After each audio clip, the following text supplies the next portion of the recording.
মির্জা আব্বাস কেডা? মির্জা আব্বাস চান্দাবাজ। আবারও আলোচনার শীর্ষে হাসনাত আব্দুল্লাহ। কি এমন ঘটল যে মির্জা আব্বাসের কাছে দুঃখ প্রকাশ করতে হলো? সম্প্রতি সামাজিক যোগাযোগ মাধ্যমে একটি ভিডিও ছড়িয়ে পড়েছে। মির্জা আব্বাস কেডা? মির্জা আব্বাস চান্দাবাজ। মির্জা আব্বাস? চান্দাবাজ। মির্জা আব্বাস?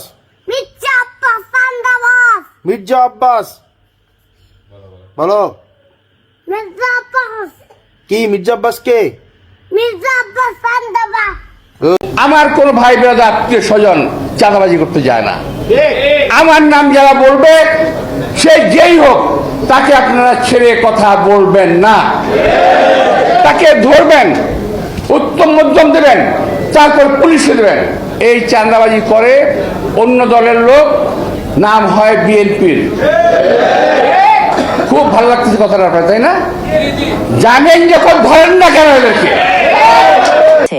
যেখানে বিএনপির একজন সিনিয়র নেতাকে নিয়ে আমাকে আপত্তিকর মন্তব্য করতে দেখা যায়।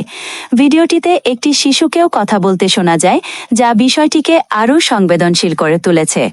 উল্লেখ্য, ভিডিওটি নির্বাচনকালীন সময়ে ধারণ করা হয়েছিল এবং এটি আমাদের একটি ক্লোজড গ্রুপে সীমাবদ্ধ ছিল।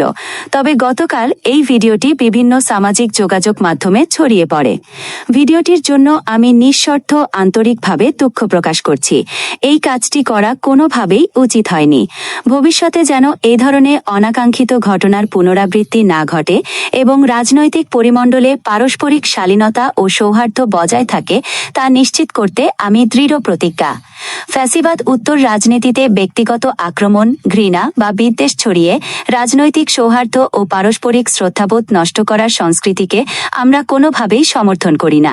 সুস্থ, সহনশীল ও দায়িত্বশীল রাজনৈতিক চর্চায় সবার প্রত্যাশা।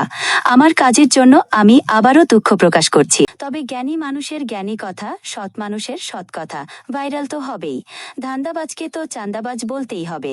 যেহেতু একটু মান্যগণ্য ব্যক্তি, সে হিসেবে দুঃখ প্রকাশ স্বাভাবিক, ভালো করছে। এবং ভাইরাল হওয়ার পরপরই ভিডিও ডিলিট করেও এত পরিমাণে ভাইরাল হয় যা বলার বাহিরে। তবে হাসান ভাই যেহেতু বলেছেন, সঠিক বলেছেন এবং ইনশাআল্লাহ আগামী দিনগুলোতে আমরা হাসনাত ভাইয়ের পক্ষে থাকব। এই দেশ সবার দেশ, কোনো মির্জা আব্বাসের চাঁদাবাজির দেশ নয়, তারেক জিয়ার দেশ নয়। চাঁদাবাজ যেই হোক তাদেরকে রুখে দিতে হবে। ইনকিলাব জিন্দাবাদ। উল্টাপাল্টা কথা বলতেছে কেন আমি জানি না। আর ওকে ধমক দেওয়ার মতো বয়স আমার নাই। আমি তো আমার নিজের ছেলেকে ধমক দিই, ওকে ধমক দেবো কি?